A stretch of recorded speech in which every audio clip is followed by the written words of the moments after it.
Okay, what's up mga katropa? PB update yun.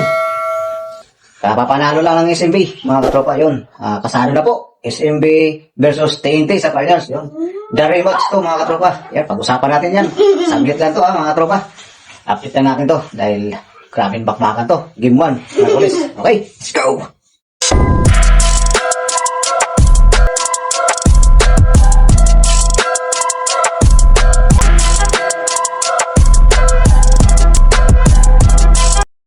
Okay, what's up mga katropa?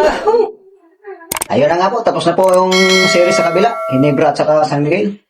Ayun, maghaharap na lang po ang TNT at saka SMB sa finals mga katropa. So, natatandaan po natin nung nakarang taon po ay naglaban po ang TNT versus SMB ni Philippine Cup. So,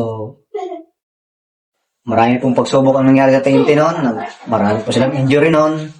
Habang lumalaban po sila sa semis pa lang ay puro injury na po sila at itong finals po ay si Pugoy po ay di po natin alam kung 100% siya maglalaro or maglalaro ba siya sa series na ito ng PB Finals TNT versus SMB. So yan po ang ating antabayanan sa sunod na araw kung makakalaro to si Arab Pugoy. So kung pwede lang sana, i-activate na nila si Jason Castro kasi nakita naman natin na nagtitraining na po si The Blur. So, yan nga po, no?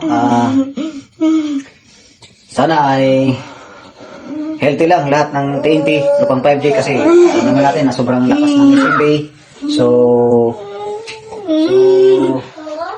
ano natin to mga katropa?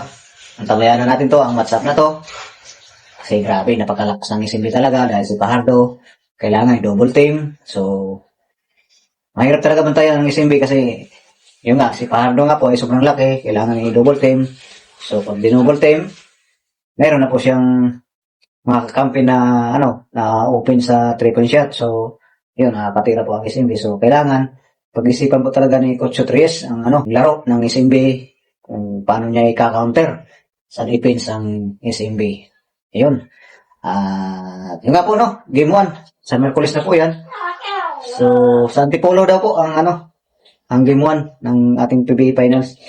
TNT versus SMB. So, yan, healthy naman sila Optana, si Nambatak, si Sudan Hiding, saka si Gio Lalon, saka si Cobontin, Kelly Williams. Lahat ng big man natin ay healthy naman po. At saka si Kevin Ferrer. So, depensa lang, number 1 ang gagawin ng TNT, depensa lang po. Kasi yung opensa, ang opensa kasi, wala pong problema sa kanila. Depensa lang po talaga, number 1. So, wala pong malas sa depensa guys. So, yun mga katropa, yan lang po dapat pagtuunan ni Coach Tres at sa mga coaches, yung depensa nila yung mga 3-point shot na 3-pointer na mga SMB. Yan, like CJ Perez, Lassiter, Jericho Cross, at si Chris Ross, yan.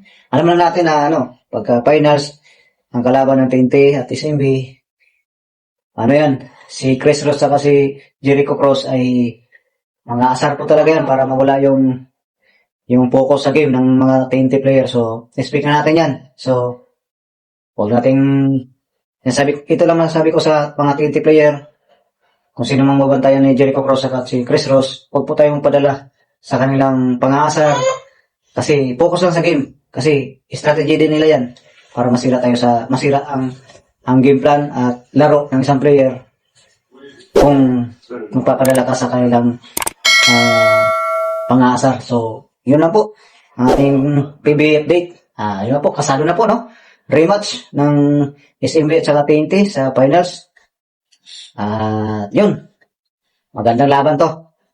Nalaman ito mga katropa. Tandaan namin ito. So, yun lang po. Maraming salamat. God bless all. Bye-bye.